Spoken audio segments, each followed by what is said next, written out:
Into the Tottenham update. First up, we're going to be talking about Ange Postecoglou, as Gary Jacobs says that Ange Postecoglou does retain the support of the club's hierarchy, which is not looking to change the head coach, but there is an understanding that results must improve in the upcoming matches. Ali Gold says there's elements of Ange Postecoglou's system that he can change or adapt, but if you lose all your four centre-backs and first-choice goalkeeper, that's going to harm any manager out there, and it could be a potential killer in Ange Postecoglou's Spurs career. Look, the reality is we are where we are on the table. We all know that we shouldn't be there. And we all know that if we finish in that position, it's not good enough. And whatever excuses we want to put up, if the reason we are there, we know that that can't continue. And I think, obviously, he's going to be under pressure. Any manager in this position with the club we want to be, is obviously not good enough to be in this position. But I'm willing to give him the time to turn it around. I'm willing to give him the time to try and see if he can get things going again, get back to some good form, or to how we've been seeing this team can play. And if that means it takes the whole season, it takes the whole season. And if come the end of the season we're still in this position, or this is how it is, then we'll have to probably go our separate ways and probably admit that this hasn't worked and look for someone new to take this project in a different direction. But as of now, I think you just get more upside by keeping him, or I think the potential upside of keeping him is greater than the potential upside of sacking him and getting a new manager to turn it around, because in a year's time or 18 months on, you're probably in the same position. Whereas if Ange can turn it around, then that project can carry on, and all of a sudden you're still building towards something. Whereas if you rip it down and you start something new, you're only probably going to be in a similar position in a year's time. And then you might have to think, again, once it starts going wrong for the new manager, you have to make another decision. Do you rip that up as well and then go for another direction, or do you stick with that project? So at some point, you're going to have to stick with something when it's going bad. And I think just right now, we should do that. That's what I'm saying. Yeah, but the reality is, I don't feel, from this season anyway, I don't think we have been building anything. I think it's gone on a downward spiral since last season, and I don't think anyone can argue against that. But I don't agree with that. I think why not? The football we've been playing this season, when it's been good, has been better than it was last season. I think it's too few and far between, though. Yeah, isn't it is. And we're still a young team, and clearly, I think in hindsight, or even you could say at the time, we didn't do enough in the summer at all to strengthen this team in to really push forward, especially with the added games like the European games and all that kind of stuff added into the mix. So I think that's fair. But I don't agree that I haven't seen improvements in this team this season, because I have. And I know right now it doesn't look like that because of the horrible form we're on and the downward spiral this team is definitely on right now. But definitely this season, I think the performance level, when things have been going well, has been better than performance level was last season. I think that when you're looking at this season, as the season progressed, forget the injuries and forget, past the Man City game, I think performances have been going on a downward trajectory. I think you saw good performances at the start of the season in the first few games, but I think on a general basis, performances have been going downhill. But when you're looking at what Gary Jacobs says here, says there's an understanding that results must improve in the upcoming matches. Well, the upcoming matches are Wolves, who are on good form, Newcastle at home, Liverpool in the Cup, Tamworth, Arsenal away, and Everton away. I mean, how many points do you reckon he needs to pick up then, if Gary Jacobs is saying results must improve in the upcoming matches? I don't know what that means. Maybe a couple of wins, maybe. He's not going to win all of them, that's for sure. At the moment, we're out on our feet. It's difficult to get any... Look, doesn't mean you can't pull off some results out of the bag, and doesn't mean you can't pull off some results. But at the moment, in terms of getting consistency, we're going to struggle with that. Until we get any sort of reinforcements or players back, I think that consistency is not... We're not going to see it. So I think expecting a major turnaround in the next few games is... I don't think it's quite realistic, in my opinion. So do you get from this what he's saying, that he will be sacked then? Because he's saying that he retains the support of the hierarchy, but results must improve in the upcoming matches, and you're saying results are not going to improve in the upcoming matches. Maybe he just means you can't lose all of them, basically. I don't know if he means that. I mean, look, just in the Premier League games, Wolves, Newcastle, Arsenal and Everton. Mm-hmm. I mean, I can't really see many wins there at all. Yeah, I mean, right now the form we're on is any game's going to be difficult to see a win in. That's the reality. But Everton away and Arsenal away, two obviously very difficult games. Newcastle at home, Newcastle flying at the moment, but away from home, you can might be able to get at them. But I mean, I have my questions. And Wolves have just taken an uptick in form, and they've also beaten us at the Tottenham Hotspur Stadium in the last 2 years as well. So I mean, I really can't see a win in any of those 4 games. I can see at least a win, maybe 2. Lucky to get 2, but I can see at least a win. Yeah, I can see a win, and if that's enough to keep him in. I just think I don't see a new manager coming in and getting a win having a better chance than Ange. Regardless of what you see and what you don't see, this is what Gary Jacob is saying, that if results don't improve in the upcoming matches, then there might be a question to be asked there. Right, but I don't know what that means. Does that mean he has to win 4, 3, 2? Do you mean that we have to just show some improvement? Does that, what's upcoming? Is that 5, 10? It's too vague. Well, I don't know. Upcoming matches, I mean, I don't see it being as many as 10. I probably... What, you're going to sack him in the middle of Jan when we're looking to sign players? I don't know what it means, but if results... That's what I'm saying. I don't know what it means. Yeah, but if results keep going bad, I feel like signings as well, like Paratici once said, like signings are not just brought in for the current manager, they're brought in for the project, and a project's not all just reliant on a manager. The project, yeah, okay. And that's the way Spurs have kind of dealt in their signings and their transfer business over the years. Okay. But I think if they continue to lose games, then obviously the pressure's going to build. And that's obvious. He needs to start getting some sort of results at some point. He can't just continue to lose games. But I'm going to give him he's going to get the chance to do it. All right, next up, we're going to talk some injury news. Mikey Moore and Richarlison are expected to return to first-team training next week to bolster the forward line, which is much, much needed. Obviously, I think we don't know what's been going on with Mikey Moore. Richarlison, we saw we brought him back, and straight away he done his hamstring in pulling that assist off against, was it Aston Villa or West Ham? I can't remember which one it was. It Aston Villa? Yeah. Yeah, against Aston Villa. Assist, yeah.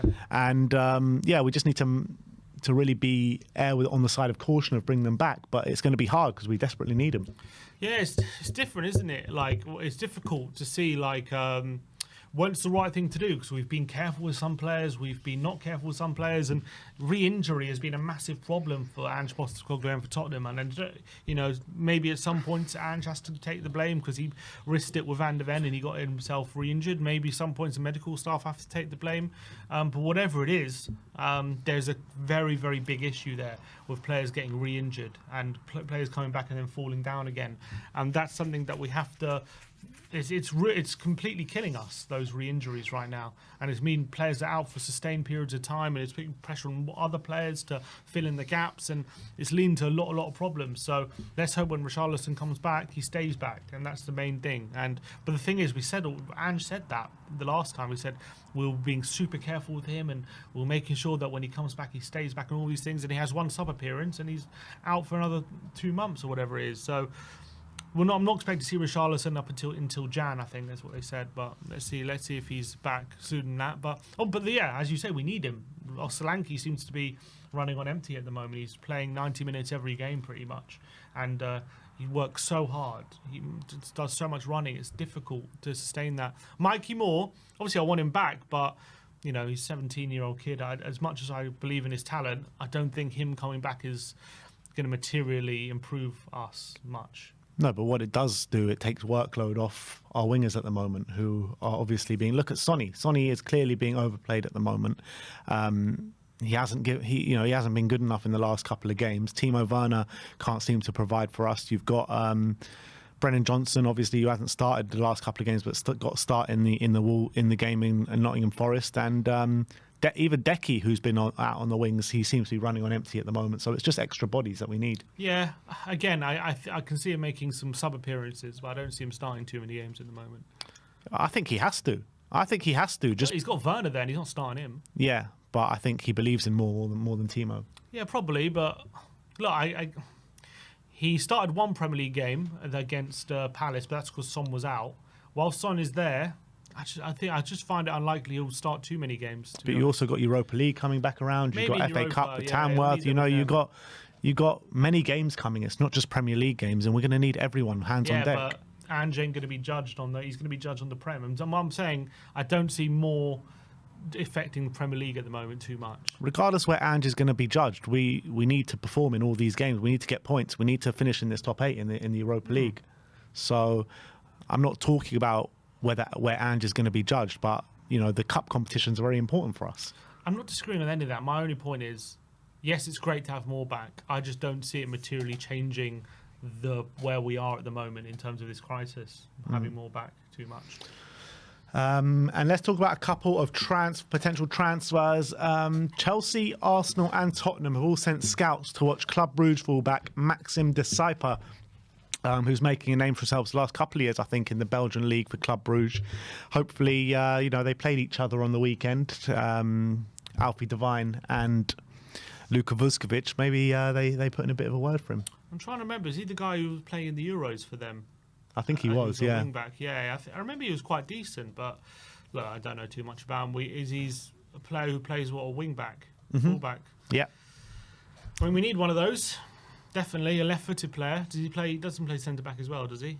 I don't think so. I think he's predominantly left back a full-back. Or left. It says left-back here or left wing, so he's more of a wing-back, it looks like. I mean, we've got 2 wing-backs already at the club. Look, he seems like a good player, but I don't know. Are we actually going to sign him in Jan? I don't know.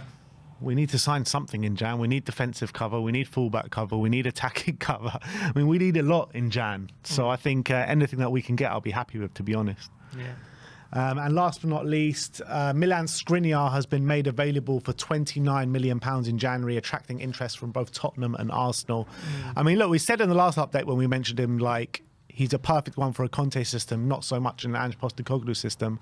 But I think at this moment in time, I probably wouldn't sign him. But maybe if you could get him on a 6-month loan deal just to provide cover from now until the end of the season, I think that would be a really good option. I'll do that. I'll do a short-term loan, 100%, because beggars can't be choosers. When a player like Skriniar is available, I'm sure whatever his fit for the system is or isn't, he will definitely help with the workload right now, and he'll definitely add a bit of experience to that back line as well. Add a bit of defensive nous and just help shore things up a bit, I think. And yes, there'll probably be some games where he's caught out and he's clearly not right for the system. But I think right now, we're playing Gray there. Basuma's might be playing there Sunday. We just need bodies there at the moment to help fill in. And if someone like Skriniar's available and he's willing to come on loan, I think it will be silly not to consider it. Presidential candidate has claimed that Edin Terzic expects to join Tottenham Hotspur. Yeah, I saw this yesterday. Says Edin Terzic was one of our foreign alternatives. In the meeting, he said he was expecting an agreement with Tottenham. Apparently, Edin Terzic said that to him. Yeah, he said it on live TV. So I don't know how much truth there is, but he said it. I mean, there's no I don't know. What do you make out of that? I don't know who this guy is. He's a presidential candidate for Besiktas. I mean, if it's true, that's significant. I don't know if it is true, though. I don't know how reliable this guy is. He's a presidential candidate. I don't know if he's... I don't know what reason he's got to lie. But he's claiming in a meeting with Edin Terzic told him that he's expecting an agreement with Tottenham Hotspur. Maybe he's giving an excuse why he couldn't get him in. I don't know. Maybe that's the reason why he would just say that, but maybe it's true. What do you think about Edin Terzic? Obviously, he did well at Dortmund. He got them to a Champions League final, yeah. And then I think he ended up just leaving, didn't he? Or did he get sacked? I think he left. I think he just left after the final. Yeah. If I remember. He left Dortmund in 2024. Yeah, they just got to the final just now. Yeah. He was their manager when they got to the final, and he wasn't the manager at the start of the season. And also, he was one game away from winning the Bundesliga, wasn't he? They lost on the final day. Yeah. So he's done a good job. I mean, that's his... last job. I don't know why did he leave there. Let me see. Terzic, because they ended up finishing 5th in the Bundesliga. They lost the final, but obviously they lost their way in the league. It was the year before that they nearly won the league, wasn't it? Was he their manager? Final, yeah. Was he their manager? Yeah, on the final day. Because they were. I remember watching the game. They were 2-0 down against Mainz, and ended up they got two late goals, but couldn't turn it around. They needed to win. If they would have won, they would have been theirs. If Ange was to go, would you like to see him in? I mean, I was impressed with him at Dortmund. I wouldn't say... I mean, maybe... I guess he's the name because he's free and he's on the market, so no compensation to be paid. I mean, I don't know if he's the guy. I don't know. It's hard to say. I know he's done a good job at Dortmund. That's been his only job, though. Has he not had any jobs apart from that? No. So How did he get the Dortmund job then? He's been Dortmund manager as an interim before. Well, must be more than interim. He was there for 32 games between December 20 and 21, and then he left for a year. For half a season. Yeah. And what's his record's been like in terms of win, losses, and draws? I mean, good. 124 games, 83 wins, 21 losses, 66% win rate. I mean, they probably wish they still had him because they're doing terribly at the moment. Yeah, Dortmund, I don't aren't know. they? I wonder why did they leave, because he fell away in the league, and so they decided, even though they got to a final, they would just go in the opposite direction. He was assistant to Slaven Bilic at West Ham. Oh yeah, I do remember that. Someone saying that actually. I mean, yeah, I mean, I don't know. I'm not going to sit here and say he's a bad manager or anything like that. He's done a good job in the one job he's had. Does that mean he's the guy who's going to turn it around for Tottenham? I don't necessarily know. Could he? I don't know enough about how he plays or anything like that to know if he's the right fit. I'm pretty sure he does play like attacking football and stuff. But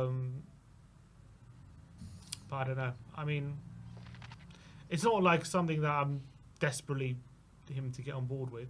But he's done a good job. What would you be desperately on board to get on with? Nagelsmann. Yeah. Wouldn't mind that. But it's just interesting, isn't it? When I know this might not be reliable, it might be reliable, but this guy claims that this is from the horse's mouth. What's his what do you call it? What's his motive for making that public? I don't know. Maybe the motive is that they thought Terzic was going to go there, and he's telling people why he's not going there. Yeah, so I don't know if it's an excuse. Maybe he doesn't want to doesn't want to let people know he got rejected. I don't know. Or maybe it is true. Maybe Terzic said maybe I'll get the Tottenham job, and he's taken it a step further by saying he's been discussions. Maybe he made a joke or something. I don't know. I don't know what the situation is. Maybe it's not like a journalist saying it. This is like. Seems like a guy on TV. I don't know the tone of how he said it. Like I don't speak Turkish or whatever. Do you know? I don't know what was asked.